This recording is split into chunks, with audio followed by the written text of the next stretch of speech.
We are the brave, we are the bold, we can be anything, anything.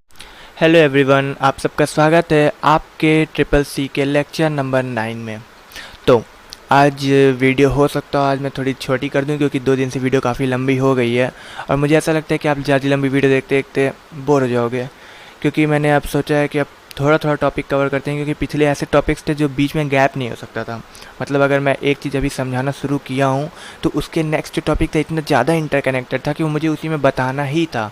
अगर मैं उसको एक दिन छोड़ के बताता तो आप फिर समझ नहीं पाते उसको इतने क्लियरली, और शायद मैं अगर बताता तो कुछ ऐसे पॉइंट्स मिस हो जाते जो दोनों को मैं इंटर रिलेट करके आप लोग को बता ले गया था पिछले लेक्चर्स में। लेकिन चलिए देखते हैं इस बार का वीडियो। उम्मीद करता हूँ छोटा बनेगा, लेकिन तब भी अगर कुछ लंबा बन गया तभी पढ़ लीजिएगा, क्योंकि टॉपिक्स यार इंटरकनेक्टेड होते हैं तो उनको बताना पड़ता है, पढ़ाना पड़ता है। ऐसे टाइम पे ही पढ़ाना पड़ता है कि आपको वीडियो लंबी भी पढ़नी पड़ती है। आप बोर ना हो, बस आप समझो टॉपिक को, फील करो, आप इंजॉय करो टॉपिक को, क्योंकि आपको समझ में आ रहा है इसलिए आप उसमें बोर हो ही नहीं सकते हो। अगर आपको समझ में आ रहा है वो, तो चाहे वीडियो जितनी भी लंबी हो, चाहे मैं आपको 2 घंटे की क्लास दूँ तब भी आप नहीं बोर होगे अगर आपको समझ आ रहा है तो। लेकिन मैं 2 घंटे की क्लास दूंगा नहीं, मुझे भी पता है ये बात, ठीक है। तो पहले मैं ये बता दूँ कि पिछले लेक्चर में यानी हमने लेक्चर नंबर 8 में क्या क्या पढ़ा था। तो लेक्चर नंबर 8 में हमने जाना था, हाँ, लेक्चर नंबर 8 में हमने सेकेंडरी मेमोरी के बारे में जाना था। सेकेंडरी मेमोरी क्या होता है ये हम जाने थे। उसके बाद सेकेंडरी मेमोरी में फ्लॉपी डिस्क हम जाने थे, मतलब उसके जो कई सारे एग्जांपल दिए थे उन एग्जांपल्स को हमने एक्सप्लेन किया था। उसमें फ्लॉपी डिस्क जाने थे, हार्ड डिस्क टाइप जाने थे, मैग्नेटिक टेप जाने थे, और कॉम्पैक्ट डिस्क जाने थे यानी सीडी, और फिर डिजिटल वीडियो डिस्क जाने थे यानी डीवीडी, फिर अपना ब्लूरे डिस्क जाने थे यानी बीडी, फिर पेन ड्राइव, फ्लैश ड्राइव या थंब ड्राइव, इसके बारे में हमने पढ़ा था। और ये हमारा लास्ट टॉपिक था। उसके बाद हमने मेमोरी स्टिक पढ़ा था, और ये हमारा लास्ट टॉपिक था हार्डवेयर का, जहाँ पे हमने पूरा हार्डवेयर टॉपिक एक लेक्चर में कवर कर दिया था। मतलब एक लेक्चर नहीं, लास्ट लेक्चर जो था उसमें जो भी बचे हुए हार्डवेयर पार्ट मतलब टॉपिक थे हार्डवेयर पे, वो हमने कवर कर दिए थे, यानी सेकेंडरी मेमोरी के जितने टॉपिक थे। बाकी उसके पहले के हार्डवेयर के जितने लेक्चर्स हैं वो आपको प्लेलिस्ट में अवेलेबल है। आप शुरू से वीडियो देखते आ रहे हैं तो आप नहीं पूछोगे कि बाकी हार्डवेयर के लेक्चर्स कहाँ हैं। अगर नहीं देखते आ रहे हैं तो जाएँ प्लेलिस्ट एक्सेस करें, लेक्चर नंबर 1 की वीडियो हर एक वीडियो की डिस्क्रिप्शन में होती है, वहाँ पर आप जाएँ लेक्चर नंबर 1 देखें, और आप अगर लेक्चर नंबर 1 पर पहुँच गए तो फिर आप सीरीज़ अपने आप पकड़ लोगे। तो इसलिए मैं कहता हूँ आप सारे लेक्चर लाइन से देखें। अगर तब भी नहीं मिलता है तो आप हमें मैसेज कर सकते हैं, हमारे व्हाट्सएप ग्रुप पे जुड़े, वहाँ पे हर लेक्चर के आपको लिंक मिल जाएंगे डेली बेसिस पे। उसमें हम लिंक डालते हैं ताकि जिनको यूट्यूब के द्वारा लिंक नहीं मिल पा रही है, नोटिफिकेशन नहीं देख पा रहे हैं, उनको हम वहाँ से लिंक दे दें हर एक लेक्चर की। और वरना आप हमारे चैनल को विज़िट कर सकते हैं, डेली विज़िट कर सकते हैं, डेली आपको अगली लेक्चर आपकी मिल जाएगी।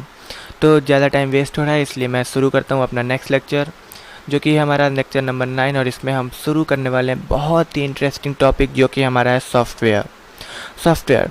अब सॉफ्टवेयर क्या होता है पहले पढ़ते हैं कि हमें स्टेटमेंट क्या कहता है। सॉफ्टवेयर क्या होता है? It is a collection of computer programs and related data that provides the instruction to the computer that what to do and how to do. हाँ, ये बहुत इंपॉर्टेंट इसमें लास्ट लाइन लिखी है, लेकिन इसको मैं पहले से एक्सप्लेन करता हूँ कि ये लिखा गया है। ये कह रहा है जो सॉफ्टवेयर होता है ये कई सारे प्रोग्राम्स का कलेक्शन होता है, कंप्यूटर प्रोग्राम्स का।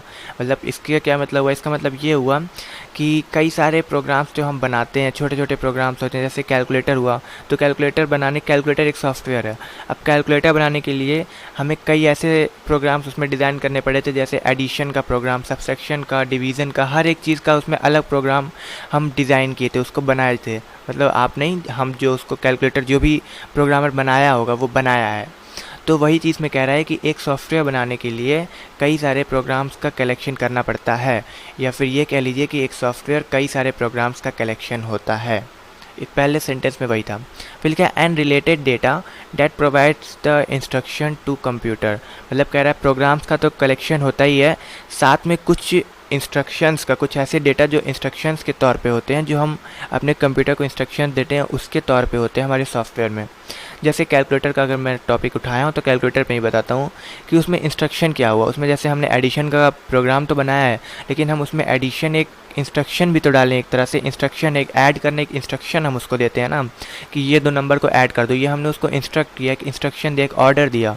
तो वही चीज़ कह रहा है कि इसमें प्रोग्राम्स का कम कलेक्शन होता है और कई सारे इंस्ट्रक्शंस का कलेक्शन होता है, जो इंस्ट्रक्शंस हम अपने कंप्यूटर को देते हैं। और हमारे ये कंप्यूटर को ये बताता है कि आपको क्या करना है और कैसे करना है। मतलब सॉफ्टवेयर जो है इसी के माध्यम से हम इंस्ट्रक्शन भी देते हैं और इसी के माध्यम से सॉफ्टवेयर के ही माध्यम से कंप्यूटर हमारे काम को करता भी है। कि जैसे एडिशन है, एडिशन में अगर हम प्रोग्राम नहीं बनाए होते तो वो हमारे ऐड नहीं कर सकता था। कैलकुलेटर जो था उसमें अगर हम प्रोग्राम वो नहीं, उसमें प्रोग्राम सबके एडिशन के, सब्ट्रैक्शन के, सबके हम प्रोग्राम नहीं बनाए होते कैलकुलेटर में, तो हमारा कैलकुलेटर वर्क नहीं कर सकता था। और अगर हम इंस्ट्रक्शन नहीं डाले होते कि अब ऐड करो, अब सब्ट्रैक्ट करो, इस टाइप के इंस्ट्रक्शन भी नहीं दिए होते, तब भी नहीं वर्क कर पाता। तो वही कह रहा है कि सॉफ्टवेयर जो होता है वो हमारे कंप्यूटर को बताता है कि आपको क्या करना है और कैसे करना है। फिर अगली line, it is responsible for controlling and managing the hardware components of a computer system and for accomplishing specific task. में थोड़ा सा प्रोनाउंसिएशन मेरा गड़बड़ हो गया, उसको आप लोग नोटिस ना करिए, क्योंकि मैं ध्यान से पढ़ा नहीं वर्ड और जल्दी जल्दी बोलने की कोशिश कर लिया था, इसलिए रुक भी गया था। ठीक है, तो इस लाइन में क्या कह रहा है, it is responsible for controlling and managing the hardware component. मतलब कह रहा है कि जो सॉफ्टवेयर होता है ये हमारे हर एक हार्डवेयर को कंट्रोल करने के लिए रिस्पॉन्सिबल होता है, हमारे हर एक हार्डवेयर को मैनेज करने के लिए रिस्पॉन्सिबल होता है। मतलब ये कि जैसे हमने हार्डवेयर जाना था, कीबोर्ड, माउस, सीपीयू, मॉनिटर और बहुत सारे ऐसे जाने थे, तो उनको भी कंट्रोल करने के लिए, उनको मैनेज करने के लिए, मतलब वो तो एक भाई हमने एक ढांचा तैयार कर दिया, एक डिब्बा तैयार कर दिया, वो तो एक मटेरियल से बना ढांचा है ना, लेकिन उसको कमांड कौन देगा, उसके अंदर प्रोग्राम कौन देगा, उसके अंदर काम कौन करेगा, वो कैसे काम कराएगा, उसको मतलब कौन इंस्ट्रक्शन देगा, ये सब हम सॉफ्टवेयर की मदद से करते हैं। तो सॉफ्टवेयर हमारे हार्डवेयर को काम करने के लिए और कंट्रोल करने के लिए रिस्पॉन्सिबल होता है, मैनेज करने के लिए रिस्पॉन्सिबल होता है, वही इसमें कह रहा है। फिर software are divided into following major categories में, फिर इसमें लिखा है कि सॉफ्टवेयर को हम इन फॉलोइंग 3 मेजर कैटेगरीज में डिवाइड करते हैं। कि जैसे सॉफ्टवेयर है तो वो हर सॉफ्टवेयर के अपने अलग काम होते हैं, उस आधार पे सॉफ्टवेयर्स को डिवाइड किया गया है। पहला है सिस्टम सॉफ्टवेयर, फिर है एप्लीकेशन सॉफ्टवेयर और फिर है सिस्टम यूटिलिटीज़। तो ये तीनों बहुत ही अच्छे टॉपिक है। और सिस्टम सॉफ्टवेयर मतलब सबसे छोटा टॉपिक इसमें एप्लीकेशन सॉफ्टवेयर है, उसके बाद आता है सिस्टम सॉफ्टवेयर, फिर आता है सिस्टम यूटिलिटीज़।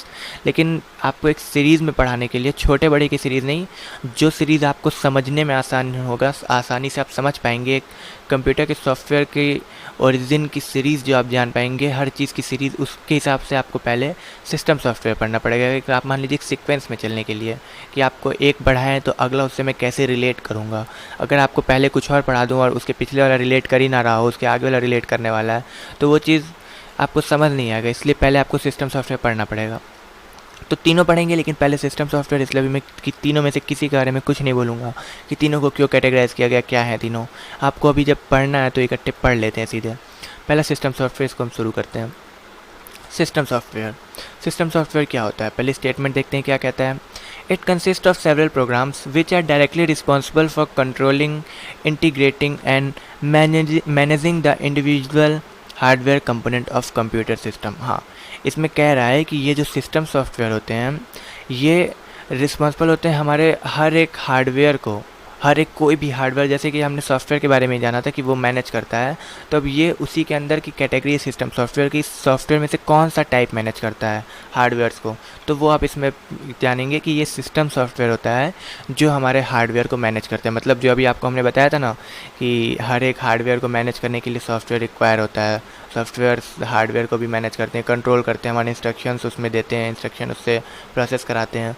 तो ये सिस्टम सॉफ्टवेयर्स होते हैं जो हमारे हार्डवेयर के ऊपर वर्क करते हैं, जो हार्डवेयर्स को हमारे कंट्रोल करते हैं, जिनके मदद से हार्डवेयर हमारे रन हो पाते हैं, प्रॉपरली वर्क कर पाते हैं। अब लेकिन इस जो फिर अगले लाइन पहले पढ़ते हैं, फिर अभी बताऊंगा। फिर देखिए इसमें लिखा है system software also provide the interface between user and components of computer. हाँ, ये बहुत इंपॉर्टेंट लाइन लिखी है और बहुत अच्छी लाइन लिखी है कि सिस्टम सॉफ्टवेयर जो होते हैं ये एक इंटरफेस प्रोवाइड करते हैं, मतलब एक तरीका प्रोवाइड करते हैं यूज़र और कंपोनेंट ऑफ कंप्यूटर को आपस में बात करने के लिए, मतलब आपस में बात, मतलब आपस में अपने डेटा का आदान प्रदान करने के लिए, अपने इंस्ट्रक्शंस का आदान प्रदान करने के लिए, ट्रांसफ़र करने के लिए, कि आपके दिमाग में जो चल रहा है आप कैसे बताओगे कंप्यूटर को कि आप मेरे दिमाग में चल रहा है, आप मेरे लिए ये करो, आप कैसे वो वर्क करोगे। तो ये वही इंटरफेस प्रोवाइड करते हैं। मतलब ये कि आप जैसे कीबोर्ड पे अगर ए दबाए हो तो उसका जो सॉफ्टवेयर है, कीबोर्ड का जो सॉफ्टवेयर है वो आपके ए को पढ़ेगा, मतलब आपके बटन जो आप दबाए उसको पढ़ेगा कीबोर्ड का सॉफ्टवेयर, और आपके कंप्यूटर को बताएगा कि हाँ भाई इन्होंने हम कीबोर्ड में ए दबाया है और मैं कीबोर्ड का सॉफ्टवेयर हूँ, मैं कीबोर्ड की ओर से वो इंस्ट्रक्शंस आप तक लाया हूँ। तो वही कह रहा है कि यूज़र और कंप्यूटर के कंपोनेंट्स के बीच में एक इंटरफेस प्रोवाइड करते हैं हमारे सिस्टम सॉफ्टवेयर। अब सिस्टम सॉफ्टवेयर भी कई प्रकार के होते हैं। कुछ सिस्टम सॉफ्टवेयर सिर्फ हार्डवेयर के लिए होते हैं, कुछ सबको अपने अंदर लेके चलते हैं और कुछ और भी काम करते हैं, जैसे हमारे प्रोग्रामिंग लैंग्वेज। इन्हीं आधार पर इनको 3 कैटेगरी में और डिवाइड कर दिया गया है सिस्टम सॉफ्टवेयर को, जो कि हमारे हैं ऑपरेटिंग सिस्टम, डिवाइस ड्राइवर्स और लैंग्वेज ट्रांसलेटर। अब मैं यहाँ पे तीनों में से किसी के बारे में कुछ भी नहीं बोलूँगा, क्योंकि मैं इन तीनों को इंडिविजुअली एक्सप्लेन करने वाला हूँ, तीनों के तीनों को अच्छे से। तो हम शुरू करते हैं इसमें अपना पहला टॉपिक, जो कि हमारा है ऑपरेटिंग सिस्टम। जी, तो ऑपरेटिंग सिस्टम क्या है?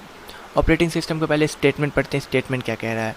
It consist of programs which control, coordinate and supervise the activities of various components of a computer system. मतलब कह रहा है कि जो ये ऑपरेटिंग सिस्टम होते हैं, ये कई सारे प्रोग्राम्स को कंसिस्ट करते हैं। जैसे कि ये चीज़ सॉफ्टवेयर में भी हमने जाना था कि कलेक्शन ऑफ प्रोग्राम्स होता है, उसी तरह जो ऑपरेटिंग सिस्टम ये काफ़ी ज़्यादा प्रोग्राम्स का कलेक्शन होता है। ये कई सारे प्रोग्राम्स को अपने में कंसिस्ट करता रखता है। Which control, coordinate the super and यार मैं कंफ्यूज होता हूँ वर्ड बोलने में कभी कभी, उसको आप लोग नोटिस ना करो, आप लोग पढ़ो, मैं जो आपको बताना चाह रहा हूँ वो देखो। हाँ, which control, coordinate and supervise the activities of various component of computer system. मतलब कह रहा है कि जो ऑपरेटिंग सिस्टम है, ये हमारे कंप्यूटर सिस्टम के कई सारे कंपोनेंट को, कई सारे ऑपरेटिंग सिस्टम जो हमारे हैं, ये कंप्यूटर सिस्टम के कई सारे कंपोनेंट, मतलब जितने भी कंप्यूटर में आपके कंपोनेंट्स होते हैं, माउस हुआ, कीबोर्ड हुआ, मॉनिटर हुआ, सीपीयू हुआ, सबको ये सुपरवाइज़ करता है, कंट्रोल करता है। मतलब कि उसके ऊपर अपना, मतलब उसको कंट्रोल करता है, राज चलाता है। ये बोलो तो यार उसमें अच्छा नहीं लगेगा, मैं यही बोलते बोलते रुक गया। मैं इतना जानूँ कंट्रोल करता है। आप लोग कंट्रोल करते हैं, इसका मतलब समझ पा रहे होगे कि कैसे वो उसको काम कराता है, उसके कैसे आप उसके इंस्ट्रक्शंस को पढ़ता है, उसके इंस्ट्रक्शंस उस तक पहुँचाता है। हर चीज़ ये हमारे ऑपरेटिंग सिस्टम के द्वारा होता है। तो वही कह रहा है कि ऑपरेटिंग सिस्टम जो होता है, ये कई सारे प्रोग्राम्स का कलेक्शन होता है, जो कि हमारे कंप्यूटर सिस्टम के कई सारे कंपोनेंट्स के एक्टिविटी को, उनके काम को, उनके द्वारा दिए गए इंस्ट्रक्शंस को, उनको जो दिया जाएगा इंस्ट्रक्शंस, उसको सबको कंट्रोल करता है, सबको देखता है। सुपरवाइज मतलब एक तरह से ऊपर से देखता है कि सही काम हो रहा है कि नहीं। बस हमारा ऑपरेटिंग सिस्टम का मेन काम यही है, लेकिन इसके बारे में और जानते हैं क्योंकि बहुत अच्छा टॉपिक है। Its function is to provide link between computer hardware and the user. हाँ, जैसे कि मैंने ये चीज़ बताया था सिस्टम सॉफ्टवेयर में शुरू करते ही कि ये एक इंटरफेस प्रोवाइड करता है यूज़र और कंप्यूटर सिस्टम के बीच। तो वही चीज़ इसमें भी ऑपरेटिंग सिस्टम भी वही बता रहा है कि ऑपरेटिंग सिस्टम वो है जो कंप्यूटर के सारे हार्डवेयर और यूज़र के बीच में एक इंटरफेस प्रोवाइड करता है। मतलब कि एक लिंक करता है, एक तरह से उनको कम्युनिकेट करने का एक मीडियम देता है, माध्यम प्रोवाइड करता है। यानी यूज़र मतलब हम, और कंप्यूटर के हार्डवेयर्स मतलब जिनको हम यूज़ करने जा रहे हैं, यानी माउस हुआ, कीबोर्ड हुआ। मैं मेनली 4 एग्जांपल इसलिए लेता हूँ, mouse, keyboard, monitor, CPU, because ये बहुत बेसिक और मेन हार्डवेयर, इनके बिना आपका कंप्यूटर अधूरा है। इसलिए मैं इन चारों का एग्जांपल लेता हूँ। ज़्यादा आप लोग को प्रिंटर और ये सब चीज़ नहीं बोलता हूँ जल्दी। अगर उसमें लिखा ना रहे तो मैं नहीं बोलता हूँ, लिखा रहेगा तब तो भाई बताना पड़ेगा, ठीक है। तो फिर अगले लाइन में क्या लिखा है? Operating system. हाँ, यहाँ पे देखिए ब्रैकेट में ओएस लिखा है। मैं ये चीज़ पहले नहीं लिखा, मैं जानबूझ के जब मैं टाइप कर रहा था ये आपके लिए नोट्स, तभी मैं इसको नीचे किया था, क्योंकि थोड़ा देर बाद आपको मैं बताना चाह रहा था कि ऑपरेटिंग सिस्टम को इसको ये शॉर्ट फॉर्म से ओएस से भी इंडिकेट करते हैं, जैसे कि ऑपरेटिंग का ओ और सिस्टम का एस। अगर कोई आपसे कहे ओएस तो आप उससे समझ जाइएगा कि वो ऑपरेटिंग सिस्टम को बोलेगा, कंप्यूटर की फील्ड में आपसे बोले तब, वरना बाकी तो यार बहुत कुछ होते हैं, ठीक है। तो operating system that is OS perform all internal management function, bracket में disk access, memory management, task scheduling and user interfacing. मतलब ये कह रहे हैं, पहले पूरा पढ़ लेते हैं। And ensure systematic functioning of a computer system. इसमें ये कह रहा है कि जो ऑपरेटिंग सिस्टम होते हैं, ये सारे जो इंटरनल काम होते हैं हमारे कंप्यूटर के, इंटरनली फंक्शंस जितने भी होते हैं, जो हमारे कंप्यूटर के अंदर काम होते हैं, जो आप ज़्यादातर देख नहीं सकते हो, कुछ ऐसे काम जो आपको दिखाएगा तो ज़रूर ये काम हुआ है, लेकिन कैसे हुआ है, ये सब काम जो इंटरनली होते हैं, वो सब काम ज़्यादातर हमारे ऑपरेटिंग सिस्टम द्वारा किया जाता है। जैसे आपके हार्डवेयर को एक्सेस करना, हार्डवेयर में जो डेटा है, डिस्क एक्सेस मतलब आपके कोई भी डिस्क, हार्डवेयर हो, पेन ड्राइव लगाया हो, एक्सटर्नल लगाया हो, कहीं से भी उसको एक्सेस करना है। मेमोरी मैनेजमेंट, मेमोरी में भी आपके वही सब आ गए, प्राइमरी, सेकेंडरी, उन सब चीज़ को एक्सेस करना, उनके डेटा को। आपके टास्क को शेड्यूल करना, आप कब क्या काम करना है, यानी क्लॉक से रिलेटेड हो गए ये सब, वो सब चीज़ काम करना। यूज़र इंटरफेस मतलब आपको क्या दिखाना है, किस तरह आप अच्छे से उसको समझ सको, ये सब भी आपका ऑपरेटिंग सिस्टम करता है, मैनेज करता है। फिर कुछ ऑपरेटिंग सिस्टम के एग्जांपल्स दिए हैं, जैसे कि विंडोज़, एक्सपी 7, 10, ये जो है विंडोज़ के मतलब वर्जन्स हैं XP 710, और ये एक ऑपरेटिंग सिस्टम है। फिर यूनिक्स, काली लिनक्स एक्सेट्रा। यूनिक्स भी एक ऑपरेटिंग सिस्टम है, काली लिनक्स भी ऑपरेटिंग सिस्टम है। इसमें बहुत अच्छे फीचर्स होते हैं जो ये काली लिनक्स और यूनिक्स जो है ये मतलब विंडोज़ से अच्छे होते हैं। मतलब मैं अपोज नहीं कर रहा हूँ विंडोज़ का, मेरे नज़र में अच्छे होते हैं। मतलब मैंने जैसे यूज़ किया, इनको भी यूज़ किया, विंडोज़ भी यूज़ किया है, तो मुझे इसके कुछ फीचर्स अच्छे लगते हैं। तब प्रोग्रामर अगर मैं देखूँ, क्योंकि मैं प्रोग्रामिंग करता हूँ, तो उस बिहाफ पे अगर देखो तो मुझे ये काफ़ी अच्छे लगते हैं। इसमें कुछ ऐसे फंक्शंस मिल जाते हैं मुझे जो मुझे विंडोज़ में नहीं मिलते, जैसे इसमें इनबिल्ट टर्मिनल मिल जाते हैं। ऐसे बहुत सी चीज़ें हैं जो मुझे इसके काफ़ी अच्छे लगते हैं। चलिए, हमारा ये टॉपिक नहीं है कि कौन सा ऑपरेटिंग सिस्टम अच्छा है कौन सा नहीं। हमारा ये टॉपिक था कि ऑपरेटिंग सिस्टम क्या है, कौन कौन से हैं ये ऑपरेटिंग सिस्टम। वो जैसे कि कई सारे हैं, लेकिन मैंने कुछ के नाम नीचे दे दिए हैं। बस आपको मेरे ख्याल से ऑपरेटिंग सिस्टम समझ में आ गया होगा, नहीं तो फिर से एक बार मैं रिवाइज भी कर दे रहा हूँ, क्योंकि मुझे लगता है करना चाहिए। मैंने थोड़ी सी जल्दबाजी ज़्यादा कर दी थी पढ़ाने में शायद। हाँ, शुरू करता हूँ फिर से। देखिए, ऑपरेटिंग सिस्टम जो होता है, मैं इस बार स्टेटमेंट नहीं पढ़ने वाला, पहले ये बता दूँ। मैं इस बार सिर्फ आपको हिंदी में एक्सप्लेन करने वाला हूँ अपने लैंग्वेज में, जो मुझे पता है ऑपरेटिंग सिस्टम के बारे में, जो मुझे लगता है। ऑपरेटिंग सिस्टम जो होता है, ये आप अगर इसको मैं एग्जांपल देके समझाऊँ ना, तो मान लो आपको एक पेपर पे ड्राइंग बनाना है, तो आप पहले क्या करोगे। आप एक ड्राइंग बनाने के लिए आपके पास हार्डवेयर है, हार्डवेयर के तौर पे आप मान लो पेंसिल है, रबड़ है, कलर है। तो आप पहले क्या करोगे, आप एक ढांचा बनाओगे जिस पे आप उन हार्डवेयर्स का यूज़ करोगे। मतलब एक पेपर पे आप आउटलाइन दोगे कि इसके अंदर मुझे काम करना है। तो ये ऑपरेटिंग सिस्टम उसी आउटलाइन के जैसे है, जो आपको एक ढांचा प्रोवाइड करता है, जिससे आपके जैसे आप एक बार ढांचा बना दिए तो आपको पता है कि आपको इसके अंदर आपके पेन चलाने हैं, इसके अंदर पेंसिल चलाना है, इसके अंदर कलर चलाना है, इसके अंदर रबड़ चलाना है, इरेजर मतलब। तो वही ऑपरेटिंग सिस्टम एक ढांचा प्रोवाइड कर देता है, जिसमें आपको फिर पता चल जाता है कि आपको इसके ऊपर आपको क्या क्या करना है। आप ये इसकी अपने आपको एक ओपन सोर्स देता है, आपको ढांचा ओपन करके देता है, उसमें आपको जो करना है करो। मतलब उसी तरह ये एक जैसे आउटलाइन आप कर दी, उसके बाद अंदर आपको जो बनाना है बनाओ। उसी तरह ये ऑपरेटिंग सिस्टम एक ढांचा तैयार कर दिया। अब इसमें आप अपने हार्डवेयर को जिस तरीके से यूज़ कर सकते हो आप करो। ये सारे हार्डवेयर को इंस्टॉल कर दिया, यूज़ करने के लिए पॉसिबल बना दिया है कि आप उसको यूज़ कर सकते हो। अब आप यूज़ करो, आपको जो करना है करो। अब लेकिन मैं ये नहीं कह रहा हूँ कि ये हार्डवेयर को यूज़ करने लायक बनाया है, लेकिन किसके मदद से यूज़ करने लायक बनाया है ये अभी मैं नाम नहीं लिया हूँ, ये याद रखिएगा आप लोग। उसके अलग सॉफ्टवेयर होते हैं, वो भी आप पढ़ोगे अभी, उसको क्या बोलते हैं, उसको भी वो भी आपका सिस्टम सॉफ्टवेयर के अंदर ही आता है। लेकिन ऑपरेटिंग सिस्टम के अंदर वो सॉफ्टवेयर नहीं आता है जो आपके हार्डवेयर को इनेबल करता है। लेकिन ऑपरेटिंग सिस्टम जो है ये उन हार्डवेयर उन सॉफ्टवेयर्स की मदद से आपके सारे हार्डवेयर को इनेबल करके आपको दे देता है, आप करो अपना काम। इसमें सारे काम हैं आपके, पेन पेंसिल मतलब कीबोर्ड माउस जितने आपके सारे वर्क करेंगे, आपको उसके लिए कुछ और करने की जरूरत नहीं है, आपके ऑपरेटिंग सिस्टम में सब कर दिया। तो मेरे ख्याल से आपको अब मेरी लैंग्वेज में जो मैं समझाना चाह रहा था ऑपरेटिंग सिस्टम क्या है, वो आपको समझ में आ चुका होगा। चलिए, तो फिर बिना टाइम वेस्ट किए, जैसे कि मैंने बोला था अभी कि हार्डवेयर जितने होते हैं उनको ये इनेबल नहीं करता है एक प्रॉपर वर्क करने के लिए, जो उनको जो इनेबल करता है अब हम उसको पढ़ते हैं, जो कि हमारा देखिए सिस्टम सॉफ्टवेयर में ऑपरेटिंग सिस्टम के बाद ये डिवाइस ड्राइवर, ये अलग टॉपिक है, इसमें इसको आप पढ़ने जा रहे हैं हम। तो देखिए, डिवाइस ड्राइवर्स ये क्या होते हैं। अभी आप वो कार वाला ड्राइवर मत समझ लीजिएगा कि वरना आप सोचो कि जैसे डिवाइस है उसके पास एक कार है, उसका एक ड्राइवर है लेके घूम रहा डुम डुम डुम डुम। चलो, वो तो हंसी मजाक की बात है, वो छोड़ो। वो वाला ड्राइवर नहीं है, कार वाला ड्राइवर नहीं है, डिवाइस का ड्राइवर है, मतलब एक सॉफ्टवेयर है। इसको हम ड्राइवर एज अ नेम देते हैं, डिवाइस के आगे एज अ ड्राइवर इसको नेम लगाया जाता है, क्योंकि ये उसको जैसे एक ड्राइवर का कार में एक ड्राइवर का क्या काम होता है, एक कार को चलाना। एक कार को अगर वो नहीं चलाएगा तो कार आपकी एक जगह खड़ी रहेगी, उसके अंदर आप यानी जो यूज़र हो, मतलब जो आप जो कार के मालिक हो, आप जाके बैठे रहो, लेकिन वो कुछ नहीं, आप कहीं आगे पीछे नहीं जा पाओगे, क्योंकि उसमें ड्राइवर ही नहीं रहेगा तब। तो वही जो होता है ये डिवाइस ड्राइवर जो होता है, ये आपके डिवाइस को यानी हार्डवेयर जो होते हैं उनको चलाने का काम करता है। वरना आप जो मालिक हो यानी यूज़र हो, वो जाके आप बैठे रहो अपने हार्डवेयर में कुछ भी करते रहो, वो नहीं काम करेगा, क्योंकि उसमें ड्राइवर ही नहीं इंस्टॉल है। ड्राइवर तो यही है जो आपका काम करा रहा है। चलिए, तो फिर करते हैं मतलब समझते हैं इसके बारे में और सॉफ्टवेयर, इसको स्टेटमेंट पढ़ लेते हैं। मैंने आपको शायद हिंदी में एक्सप्लेन कर दिया, आपको अब समझ में आ ही गया होगा क्या है, लेकिन इंग्लिश इसमें जो लिखा है मतलब इसका स्टेटमेंट जो ऑफिशियली जो प्रोफेशनली इसको जो हम पढ़ते हैं वो भी जान लेते हैं।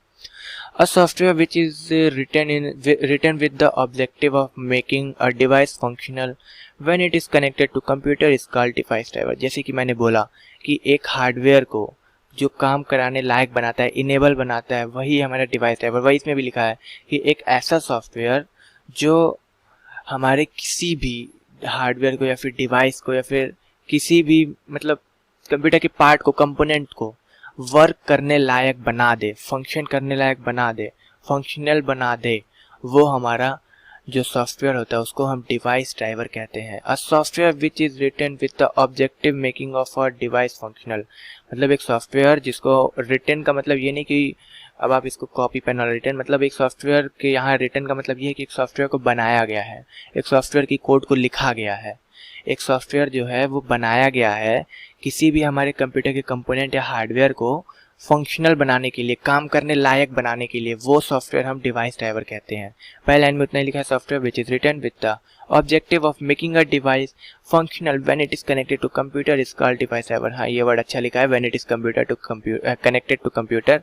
मैं ये चीज़ नहीं बोला था क्योंकि बिना कंप्यूटर से कनेक्ट हुए तो ऐसे भी कोई काम नहीं करेगा हमारे डिवाइस। तो वही कह रहा है कि एक डिवाइस जो कि हमारे मतलब फंक्शन करने लायक बन जाए जिस भी सॉफ्टवेयर के मदद से, वो सॉफ्टवेयर डिवाइस ड्राइवर कहलाता है। ये हो गया थोड़ा स्लो में। चलिए अगली लाइन पढ़ते हैं, मैंने थोड़ी टाइम ज़्यादा वेस्ट कर दी। अगली लाइन ये है, it is a system software that act as a interface between user and device. जैसे कि मैंने पहले यहाँ पे बताया था कि ये देखिए, ये सिस्टम सॉफ्टवेयर का एग्जाम्पल है। ऑपरेटिंग सिस्टम के बाद ये है डिवाइस ड्राइवर, ये भी एक ऑपरेटिंग सिस्टम का पार्ट है, एग्जाम्पल है। तो वही चीज़ यहाँ लिखा है, इट इज सिस्टम सॉफ्टवेयर, ये एक सिस्टम सॉफ्टवेयर है, ये भी एक सिस्टम सॉफ्टवेयर का टाइप है जो यूज़र और डिवाइस के बीच इंटरफेस बनाता है। मतलब जैसे कि मैंने बोला, एक हार्डवेयर को वर्क करने लायक बनाता है, तो वर्क करने लायक बनाएगा तो हमें भी बताएगा, मतलब यूज़र जो काम कर रहा है कि कैसे वर्क कर रहा है वो, तो वही बता रहा है कि, और हमारे मतलब बात को सुनेगा भी वो, कि हमारे बात को कंप्यूटर तक पहुंचाएगा भी। तो इसमें वही लिखा है कि ये यूज़र और किसी भी डिवाइस को कम्युनिकेट करने के लिए एक इंटरफेस बनाता है, काम करने के लिए उनके बीच में लिंक करता है। तो अगर हमने कीबोर्ड में ए दबाया तो ये कीबोर्ड में तो ए दबाया, अब कीबोर्ड के पास इतनी क्षमता नहीं, कीबोर्ड तो एक हार्डवेयर, एक डिब्बा है, उसके पास क्षमता नहीं है कि बिना किसी सॉफ्टवेयर की मदद से वो सीपीयू तक हमारे बात को पहुंचा दे कि हमने ए दबाया। तो उसके लिए यूज़ होता है डिवाइस ड्राइवर वाले सॉफ्टवेयर्स, जो कि हमारे डेटा को हमारे हार्डवेयर से मेन सीपीयू तक ले जाते हैं। वही है ये हमारे डिवाइस ड्राइवर। मेरे ख्याल से अब तो समझ में आ गया होगा, बहुत इसको डिटेल में बता दिया हूँ। फिर every device like printer, monitor, keyboard, mouse, comma wifi device etcetera भी यहाँ मैं अगर लगा दूँ तो अच्छा रहेगा।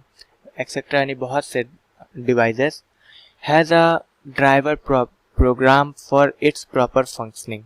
वही चीज़ जैसे कि मैंने अभी कीबोर्ड के ही बोला कि कीबोर्ड का एक हार्ड ड्राइवर होगा, यानी डिवाइस ड्राइवर होगा, जो कि हमारे डेटा को सीपीयू तक पहुंचाएगा, कंप्यूटर तक बताएगा कि हमने ये काम किया है।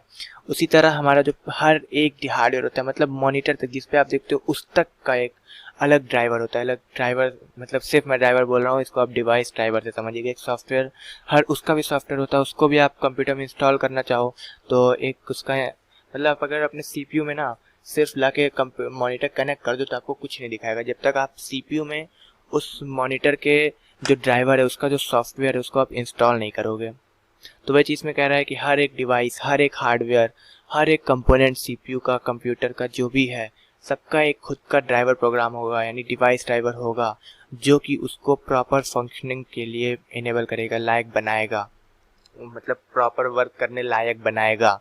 एक डिवाइस ड्राइवर होगा। बस आपको मेरे ख्याल से समझ आ गया होगा इतना डिवाइस ड्राइवर के बारे में। इसमें लास्ट लाइन भी पढ़ लेते हैं, वरना आपको उसको छोड़ के भाग रहा हूँ। Device driver are not independent software. बहुत सही लाइन लिखा है, इसके बारे में भी मैं आपको बताता हूँ, लेकिन मुझे यहाँ पे दे की स्पेलिंग गलत लग गई तो मैं इसको पहले सही करूँगा, वरना आगे पढ़ूंगा तो आपको अगर मैं दे पढ़ रहा हूँ THET लिखा था, डेथ नहीं, दैट THET, दैट पता नहीं क्या है, मतलब मुझे भी नहीं पता, फ्लो में बोल दिया, डेट डे होगा वो, ठीक है। तो इसमें लिखा है डिवाइस ड्राइवर जो होते हैं ये इंडिपेंडेंट सॉफ्टवेयर नहीं होते हैं। मतलब ये कि अगर आपके कंप्यूटर में कोई ऑपरेटिंग, मतलब आप ऑपरेटिंग सिस्टम, अभी छोड़ो मैं वर्ड ही नहीं लूँगा, आप इसको एग्जांपल जो मैं आपको ऑपरेटिंग सिस्टम में बताया था कि ऑपरेटिंग सिस्टम वो होता है जो एक हमारे पेपर पे हम एक मार्जिन कर देते हैं कि हमको यहाँ पे पेन पेंसिल से ड्राइंग बनाना है। तो अगर मान लो हम उस पर मार्जिन ही ना करें तो आप पेन उठाओगे, पेंसिल उठाओगे अपना, लेकिन आप ड्राइंग कैसे बनाओगे? आपको कैसे पता चलेगा कि भाई हमारा इतने दूरी में हमको बनाना है, यहाँ ये रहेगा, यहाँ वो रहेगा? कैसे आप हर चीज़ आइडेंटिफाई कर पाओगे अगर एक मार्जिन ना करो, आप उसको एक प्रॉपर उसके लिए कुछ ढांचा ना बनाओ, तो आप कैसे करोगे? तो वही चीज़ कह रहा है कि ये चीज़ इंडिपेंडेंट नहीं होते हैं। जो ड्राइवर होते हैं, डिवाइस ड्राइवर्स होती हैं, भी इंडिपेंडेंट नहीं है, इसको भी एक ढांचे की ज़रूरत है। ये भी एक ढांचे के हिसाब से काम करेगा। जैसे कि आपका पेन पेंसिल एक ढांचा देखेगा, उसके बाद समझेगा, मतलब आप समझोगे तब पेन पेंसिल से काम करोगे, उसी तरह ये भी जो डिवाइस ड्राइवर हैं ये भी एक आपकी बात को समझेंगे, जो आप समझ रहे हैं उसको ये सुनेगा और एक ढांचा जो इसको लेगा और उस पर ये काम करेगा। वही लिखा है device driver and not independent software. अब इसका जो ढांचा होता है वो क्या होता है, इसके बाद वही लिखा है। मैं बार बार आधे पढ़ के छोड़ दे रहा हूँ इसीलिए क्योंकि मैं पहले आपको बताना चाह रहा हूँ फिर पढ़ूँ, ताकि आप कह सको कि जो मैं बोल रहा था वही चीज़ लिखा है इसमें, वरना आप कहोगे पहले आप पढ़ लेते हो फिर बताते हो हमेशा। ये गलत होता है। नहीं, गलत नहीं होता, ये सही होता है। अगर मेरी मानो तो ये सही है, लेकिन आजकल के बच्चों के लिए हमको लगता है कि ये सही नहीं होता उनकी नज़र में, अगर टीचर ऐसा कर रहा है तो कोई बात नहीं। मैंने जैसे कि आपको अभी बताया कि एक ढांचे की ज़रूरत होती है और वो ढांचा हमारा ऑपरेटिंग सिस्टम होता है। जैसे कि मैंने पहले ही बताया था, ऑपरेटिंग सिस्टम ढांचा है, हर एक काम के लिए ढांचा है, हर एक हार्डवेयर के लिए ढांचा है, हर एक सॉफ्टवेयर के लिए ढांचा है, हर एक कंप्यूटर के लिए ढांचा है। तो device driver are not independent software, जैसे कि मैंने बताया कि ये अपने आप काम नहीं कर सकते, इसको एक ढांचा की ज़रूरत है। They are assisted by operating system for its functioning. तो ये जो ढांचे की ज़रूरत है, ये ढांचा इसको ऑपरेटिंग सिस्टम प्रोवाइड करता है। ऑपरेटिंग सिस्टम नाम के एक ढांचे का यूज़ करके ये प्रॉपरली वर्क करता है, उसमें इंस्टॉल होता है, जिससे हमारे हार्डवेयर को या फिर किसी भी कंप्यूटर के कंपोनेंट को प्रॉपर वर्क करने लायक बनाता है। मेरे ख्याल से ये वीडियो आप लोग की ज़्यादा लंबी नहीं जाएगी, क्योंकि जितना टॉपिक मुझे इसमें कवर करने थे मुझे लगता है मैं पहले ही कवर कर दूंगा आपके लिए। उतनी लंबी वीडियो नहीं होगी, लेकिन तब भी मुझे लगता है लंबी तो होगी। तो चलिए अगले टॉपिक पे चलते हैं बिना टाइम वेस्ट किए। आपको पहले मैं ये बताऊंगा अगला टॉपिक आने कहाँ से वाला है, वरना आप कहोगे कहाँ से आ गया ये टॉपिक, हम तो जानते ही नहीं। देखिए, मैंने बोला था ना सिस्टम सॉफ्टवेयर पढ़ रहे थे। सिस्टम सॉफ्टवेयर में हमने पढ़ा था ऑपरेटिंग सिस्टम, उसके बाद हमने पढ़ा था डिवाइस ड्राइवर्स, ये पढ़ा। अब आप बताओ इसमें क्या बच रहा है? क्या आपकी भी नज़र इसी पे जा रही है जिसको मैंने हाईलाइट किया? जी, आपकी नज़र इसी पे जाएगी क्योंकि यही बच रहा है और हम इसी को पढ़ने वाले हैं, और जो अगला टॉपिक आ रहा है वो यहीं से आ रहा है, इसलिए बिल्कुल कंफ्यूज नहीं होना है कि ये टॉपिक कहाँ से आ रहा है। शुरू करते हैं अपना लैंग्वेज ट्रांसलेटर। लैंग्वेज ट्रांसलेटर, इसमें ज़्यादा स्टेटमेंट नहीं है क्योंकि ये ज़्यादा ये समझने वाला नहीं है, लेकिन इसके जो कंपोनेंट्स हैं, मतलब इसके जो काइंड्स हैं वो समझने वाले हैं, इसलिए इसमें ज़्यादा स्टेटमेंट नहीं है। It helps to converting programming language to machine language. The translated programs are called object code. मतलब ये जो होते हैं लैंग्वेज ट्रांसलेटर, ये हमारे प्रोग्रामिंग लैंग्वेज को मशीन लैंग्वेज में कन्वर्ट करने में काम आते हैं, काम करते हैं, हेल्प करते हैं।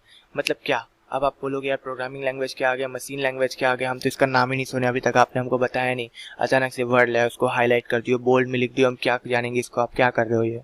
तो भाई बिल्कुल घबराने की जरूरत नहीं, इतना जितना मैंने सोचा उतना आप मेरे ख्याल से नहीं सोचोगे, ज़्यादा मैं सोच लिया हूँ, आप समझो। मतलब ये मैंने आपको जैसे कि एक बार बीच में हमेशा बोलता हूँ कि आपके हर एक सॉफ्टवेयर, हर एक प्रोग्राम को कोड करके बनाया जाता है, कोडिंग की जाती है, कई सारे कोड्स लिखे जाते हैं। तो वो जो कोड आप लिखते हो वो आप प्रोग्रामिंग लैंग्वेज के फॉर्मेट में लिखते हो। एक आप कोई प्रोग्रामिंग लैंग्वेज चूज़ करते हो, उसके फॉर्मेट में आप अपने कोड को लिख देते हो। अब आप वो समझ रहे हो, आप एक चीज़ जानते होगे कि मशीन का दिमाग और इंसान का दिमाग अलग होता है, इसलिए जो प्रोग्रामिंग लैंग्वेज है इसको ऐसा बनाया गया है कि ये जो इंसान का दिमाग होता है वो इसको समझ ले जाए।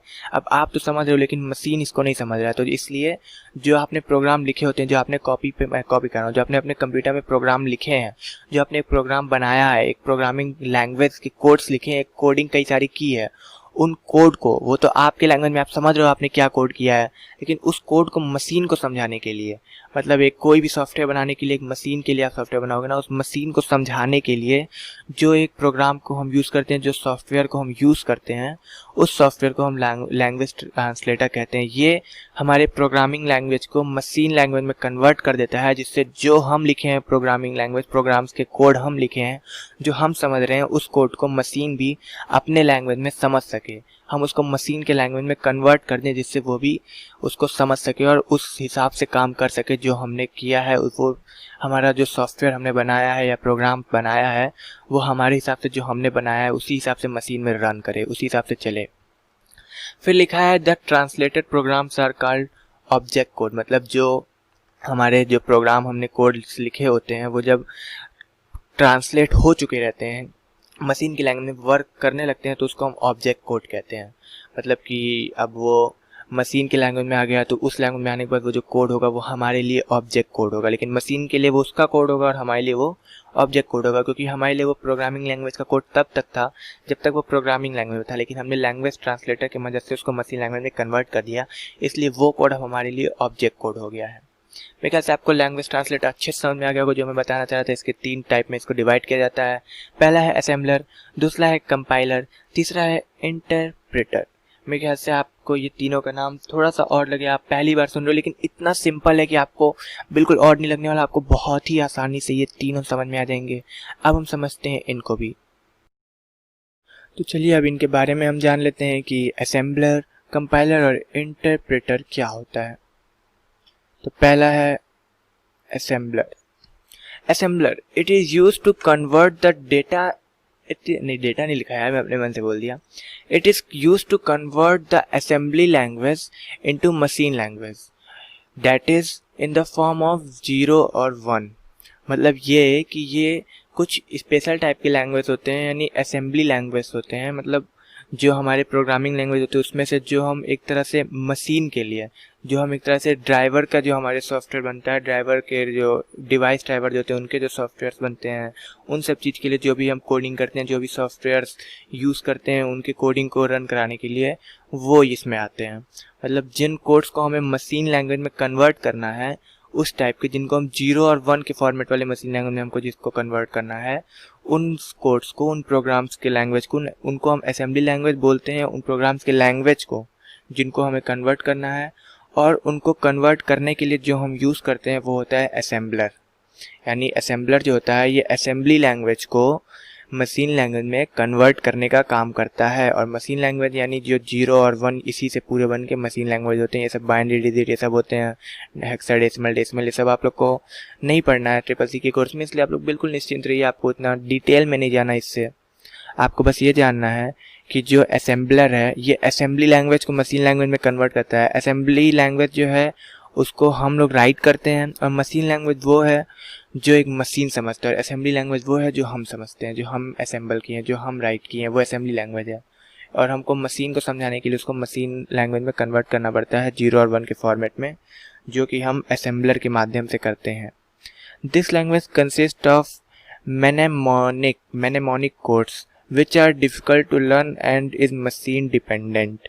अब देखो कह रहा है कि ये जो लैंग्वेज है ये एक मैनेमोनिक कोड्स को कंसिस्ट करता है। इसके अंदर मैनेमोनिक कोड्स आते हैं इस लैंग्वेज के अंदर, और जो कि बहुत डिफ़िकल्ट है लर्न करना, और वो मशीन पे डिपेंडेंट होता है। जैसे कि इसका नाम भी बहुत ज़्यादा डिफ़िकल्ट ही हमको लग रहा है बोलने में भी, मैनेमोनिक। थोड़ा सा अभी मुझे नहीं लग रहा कि इसका सही प्रोनाउंसिएशन है, लेकिन मेरे ख्याल से मैनेमोनिक ही होना चाहिए। इसका वर्ड्स देख के अगर मैं स्पेलिंग मिस्टेक नहीं हूँ तो, और स्पेलिंग मिस्टेक नहीं है इसकी मुझे बताइए। इसलिए आप ये जानिए कि ये जो मशीन लैंग्वेज जिन मशीन लैंग्वेज में कन्वर्ट करता है असेंबलर, वो मशीन लैंग्वेज होते हैं उनको मैनेमोनिक कोड्स के कंसिस्ट से बनाए जाते हैं, और वो काफ़ी डिफ़िकल्ट होते हैं पढ़ने के लिए, लर्न करने के लिए, सीखने के लिए, हम लोग के लिए। मतलब बहुत ही ज़्यादा डिफ़िकल्ट है। जिनको उसी लाइन में जाना, एकदम मशीन लैंग्वेज ही सीखना होगा, वो उसमें एकदम लग जाएंगे, काफ़ी टाइम तक लगेंगे, काफ़ी मेहनत करेंगे तब जाके सीखेंगे, बहुत डिफ़िकल्ट है। और ये जो होता है ये पूरी तरह मशीन पे डिपेंडेंट होता है। मतलब ये जो लैंग्वेज है सिर्फ मशीन के लिए वर्क होंगे, मशीन किस टाइप का है उसके लिए उस टाइप के कोड्स लिखे जाएंगे, ये इस आधार पे किए जाते हैं। मशीन पे पूरी तरह डिपेंडेंट होते हैं ये कोड्स। मेरे ख्याल से आपको असेंबलर अच्छे समझ में आ गया होगा। असेंबलर का काम क्या? असेंबलर का काम है हमारे असेंबली लैंग्वेज को मशीन लैंग्वेज में कन्वर्ट करना। और मशीन लैंग्वेज क्या होते हैं? 0 और 1 के फॉर्मेट में होते हैं। और ये जो मशीन लैंग्वेज होते हैं इनको हम मैनेमोनिक कोड्स भी कहते हैं, और ये काफ़ी हमारे पढ़ने के लिए, सीखने के लिए बहुत डिफ़िकल्ट होते हैं, बहुत टाइम टेकिंग है, बहुत मेहनत करनी पड़ती है, और ये पूरी तरह मशीन पे डिपेंडेंट होते हैं कोड्स, हमें ये याद रखना है। चलते हैं फिर अगला पहले मैं बताऊंगा कहाँ से लाने वाला हूँ। अगला जैसे यहाँ असेंबलर हो गया, असेंबलर के बाद है कंपाइलर। तो हम पढ़ेंगे कंपाइलर के बारे में। यहाँ से ला रहा हूँ इसलिए ऐसे मत पूछना कि अचानक से टपका दिए हो। मैं ये चीज़ हमेशा क्लियर कर देता हूँ कि भाई कहाँ से ला रहा हूँ, वरना आप कहोगे कहाँ से आया। अब ये मत पूछना भाई असेंबलर कंपाइलर जिसके अंदर आया था वो कहाँ से आया था, वो चीज़ मैं फिर से नहीं बताने वाला। मतलब ये लैंग्वेज ट्रांसलेटर कहाँ से आया था आप खुद ढूंढो, ये आपका काम है। अगर आप भूल गए हो वीडियो देखते देखते, यानी बोर हो रहे हो, अगर आप बोर हो रहे हो तभी भूलोगे, आप मन से नहीं पढ़ोगे, तो आप अब जाओ वीडियो बैक करो और खुद ढूंढो कहाँ से आया था और कहाँ से हम किसके अंदर किस टॉपिक में चल रहे, टॉपिक वाइज चल रहे। आपके लिए मैं ना जानते हो जब पूरा लेक्चर हो जाएगा तो एक डेटा, मतलब एक ऐसा आपको नोट्स बना के दूंगा जो आपको बहुत ज़्यादा इजी कर देगा पढ़ने में। एक तरह से पूरा पैटर्न में आपको एक नोट्स बना के दूंगा, एक और अपने हैंड राइटिंग में अपने द्वारा बना के दूंगा, काफ़ी अच्छा रहेगा। और उसकी एक पर्टिकुलर हर एक क्लास की हर एक क्लास मतलब हो गया हर एक चैप्टर। इसमें अभी आप पूरा ट्रिपल सी का कोर्स पढ़ोगे, जितने चैप्टर है ना उनको जब एग्ज़ाम आप देखने जिस दिन एग्ज़ाम देने जिस दिन जाना, हाँ जिस दिन एग्ज़ाम देना ना उसके 2 दिन पहले बैठना और मेरे उस लेक्चर को देखना। ये तो आपको पूरे महीने ये कोर्स आपको मेरा करना है, तब जाके आप अच्छे से सीखोगे। और वो जो अब मैं आपको एक अलग प्लेलिस्ट बना के दूंगा, उस प्लेलिस्ट से आपको इतनी जल्दी रिवीजन हो जाएगा। अगर आप ये कोर्स किए हो तभी रिवीजन होगा, इतना याद रखिएगा। अगर इस कोर्स का अच्छे से पढ़े हो तो आपको वो प्लेलिस्ट जैसे ही मैं जो बनाऊंगा उसको देखते ही एक दिन पहले अगर आप वो प्लेलिस्ट देख लोगे तो आपको इतने अच्छे से पूरा कोर्स रिवाइज हो जाएगा कि आपको भूलेगा इन एग्जाम में टॉप करके आओगे, मतलब अच्छे ग्रेड लाओगे। इसमें टॉप वाला नहीं सीन होता है। चलिए तो टाइम नहीं वेस्ट करते हैं, पढ़ते हैं कंपाइलर क्या होता है। Compiler, it is used to convert the source code written in high level language into machine language. Compiler reads whole source code in a single run and trap the error and inform to the programmer. For each high level code, the machine requires a separate compiler. अब देखो भाई, machine मतलब सिर्फ आपके hardwares नहीं हो गए, machine मतलब आपका जो आप प्रोग्राम कोई रन करा रहे हो उसके भी मशीन होते हैं, कुछ सॉफ्टवेयर भी एज ए मशीन हम ट्रीट करते हैं, कुछ सॉफ्टवेयर्स को भी, वो भी सब चीज़ है। वो सब आप इतना जानो कि जो कंपाइलर होता है ये हम जो सोर्स कोड लिखते हैं एक मशीन लैंग्वेज में जिनको हम कन्वर्ट करने के लिए, यानी जो असेंबलर की मदद से जिनको हम मशीन लैंग्वेज में कन्वर्ट कर रहे थे उसके लिए जो हम सोर्स कोड लिखते हैं, हम जो सोर्स कोड लिखते हैं उसको हम असेंबलर में डालने से पहले, असेंबल करने से पहले हम कंपाइल करते हैं, उसको कंपाइलर में डालते हैं जिसकी वजह से उसको कंपाइल किया जाता है। और कंपाइलर जो होता है ये एक बार में पूरे हमारे कोड को पढ़ लेता है, पूरे कोड जितना हम लिखे उसको पूरा पढ़ लेगा और लास्ट में हमें जितने हमारे सारे एरर्स हैं वो सारे एरर्स तो हमें लास्ट में बता देगा। और एक प्रोग्रामर को सारे एरर बता देगा, मतलब वही प्रोग्रामर को जिसको जो प्रोग्रामर उस कोड को लिख रहा है। और भाई यहाँ पे हम सीख रहे हैं तो हम कोड हम ही लिखेंगे और हमें बता देगा वो सारे कोड में जितने हमारे एरर हैं, जो गलती है सही है कि नहीं। ये कंपाइलर ये क्या होता है कि एक बार में सारे कोड को मतलब पढ़ के हमें बता देता है, सिंगल रन में एक बार पढ़ता है और सारे कोड्स की हमें एरर दिखा देता है कि यहाँ आप गलत थे, मार्क करते चलता है। जैसे आपके कोड चल रहे हैं, अगर मान लो, चलो मैं एग्जांपल देता हूँ, मान लो ये जो स्क्रीन पे ना ये कोड है, अब आप कहोगे कैसा कोड है भाई, ये तो मान लो कोड है, मैं कह रहा हूँ मान लो। अब मान लो एक एरर आपका ये था कन्वर्ट, तो वो इसको मार्क कर देगा कन्वर्ट को। जैसे देखो मैं भी इसको अगर बोल्ड कर दूँ, देखो मार्क हो गया। यहाँ पे अगर मान लो ये एरर है, बाई चांस एरर है मान लो, तो इसको मार्क कर देगा। फिर ये आगे पढ़ते जाएगा, मान लो यहाँ पहुँचा, मशीन पे पहुँचा, कहते मशीन भी एक एरर है तो इसको भी ऐसे मार्क कर देगा। उसके बाद देखो फिर पढ़ते जाएगा, फिर कहेगा ये सोर्स कोड एक एरर है तो इसको ऐसे देखो मार्क कर देगा। मतलब इस तरह करके आपको पूरा लास्ट तक, मान लो ये सेपरेट भी एरर है, देखो इसको भी मार्क कर देगा, आपके लास्ट तक कंपाइलर तक पढ़ते हुए आ जाएगा। उसके बाद यहाँ पे एक टिक लगा देगा, भाई आप सही हो, मतलब आपके हमने पूरा कोड पढ़ लिया। उसके बाद आप इसमें देखोगे कहाँ एरर मार्क किया, देखो ये कन्वर्ट को एरर मार्क कर देगा, मशीन को, मतलब इन्हीं को नहीं करेगा। मैं आपको एक एग्जाम्पल दिया और समझिएगा, एग्जाम्पल ये समझिएगा, ये न पता कहिएगा कि ये कौन सा सोर्स कोड है, ये कौन सा कोड लिखे हैं आप। मैं भाई बता रहा हूँ कि ये हर एक एरर को निकाल लेगा और उसको मार्क कर देगा और पूरे कोड को एक बार में एरर निकाल देगा। इसलिए इसको बहुत ज़्यादा यूज़ किया था, इसी को लोग बहुत मोस्टली यूज़ करते हैं कंपाइलर को, अपने कोड को एरर्स निकालने के लिए, कोड को उसको रन करने के लिए, कोड को इसका ज़्यादा यूज़ करते हैं लोग। फिर इसमें अगले लाइन में लिखा है, पहले मैं इसको सही कर दूं वरना आपको हो गया ये क्या बोल्ड करके बैठे हो। सही कर दिया, शॉर्टकट से मैं किया हूँ, कीबोर्ड के शॉर्टकट से आप लोग के लिए मैं एक सोचा हूँ कि सारे कीबोर्ड के जितने शॉर्टकट्स होते हैं ना सबके ऊपर एक वीडियो बनाऊंगा, जिससे अगर आप किसी के कंप्यूटर के सामने बैठो, मतलब आपके अपने भी कंप्यूटर के सामने बैठो, तो आप आधा काम आपका आसान हो जाए। आपको अगर कुछ चीज़ करने हैं, फटाफट कुछ काम करने, तो कीबोर्ड के कुछ बटन दबाओ, खट से काम हो जाए, शॉर्टकट पे वर्क करो आप। इस तरह मैं एक वीडियो बनाऊंगा आपके लिए, जरूर बनाऊंगा, कुछ दिन में आपको मिल जाएगी यूट्यूब पे हमारे IQ एजुकेशन चैनल पे। चलिए तो ये हो गया चैनल का इंट्रो। अब पढ़ते हैं compiler. For each high level code the machine requires a separate compiler. मतलब ये कह रहा है कि जितने हमारे कोड का लेवल बढ़ता जाएगा, हाई लेवल पे हम कोड लिखते जाएंगे, उतने ही हमारे जो मशीन है, हमारे जिसके लिए हम कोड लिख रहे हैं, वो एक अलग अलग कंपाइलर का डिमांड करेगा, अलग अलग कंपाइलर को यूज़ करेगा, रिक्वायर करेगा, कहेगा आप ये जो कोड है इस कंपाइलर में नहीं वर्क रन कर पाएंगे आप, इसके लिए दूसरा कंपाइलर लाइए, उस कंपाइलर में आप ये कोड रन करिए। तो वही कह रहा है कि जैसे जैसे आप हाई लेवल कोड लिखोगे आपको सेपरेट कंपाइलर यूज़ करने पड़ेंगे, मशीन का सेपरेट कंपाइलर चाहिए। फिर एक आता है हमारा इंटरप्रेटर। आपको मैं नहीं बताऊँगा ये मैं कहाँ से लाया हूँ ये टॉपिक, आप दोनों की ये टॉपिक कहाँ से निकला है, किसके अंदर से टॉपिक और यहाँ कैसे आया, आपको क्यों पढ़ना है। मैं पढ़ाता हूँ इंटरप्रेटर आपको। इंटरप्रेटर क्या होता है? इंटरप्रेटर जो होता है ना, इसको भी आप एक तरह से कंपाइलर ही ट्रीट करो। ये भी आपके प्रोग्राम को, मतलब प्रोग्रामिंग लैंग्वेज जो आप लिखे उसको रन करने के लिए काम आता है और एरर निकालने के लिए काम आता है, लेकिन इसको लोग ज़्यादातर यूज़ नहीं करते हैं। इसको ज़्यादा मतलब यूज़र फ्रेंडली नहीं माना जाता है। क्यों नहीं माना जाता है ये आपको बताऊँगा। इसके एक लाइन में आपको सब समझ आ जाएगा। This program converts a high-level language program into machine language by converting it line by line and inform to user as error occurred। मतलब ये कि ये बहुत ज़्यादा हाई लेवल प्रोग्राम जो होते हैं हमारे मशीन लैंग्वेज में कन्वर्ट करने के लिए जो हम लिखते हैं, बहुत हाई लेवल के जो प्रोग्रामिंग लैंग्वेज लिखे जाते हैं, उनको ये मशीन लैंग्वेज में कन्वर्ट करने के लिए यूज़ किया जाता है और उनके एरर्स को निकालने के लिए यूज़ किया जाता है। मतलब ये कि अगर आपका ये पूरा जो इस पर लिखा है ये कोड है, तो अगर आप इसको कंपाइलर में डालते तो आपको मान लो इसमें 5 एरर है, हाई एक एरर है तो इसको मार्क कर देता कंपाइलर, इनटू है तो इसको मार्क कर देता, इसको मार्क करता, करते करते आपके ऑकर तक आ जाता और जितने एरर होते सबको आपको मार्क करते आता।